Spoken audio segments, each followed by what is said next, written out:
فی سنن الاقوال والافعال. این مجلد ششم اما در داخلش 11 و 12. منشورات محمد علی بیتون دارالکتب العلمیه 1424 2004 میلادی بیروت لبنان.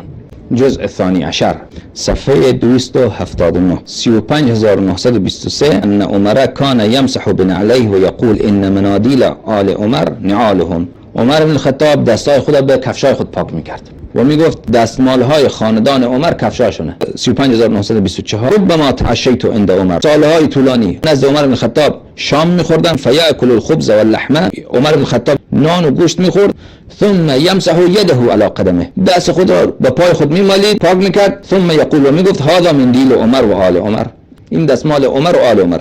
منظور از اون قدم پا اما کفشه. دست خود را روی کفش خود پاک میکرد میگفت این دستمال من.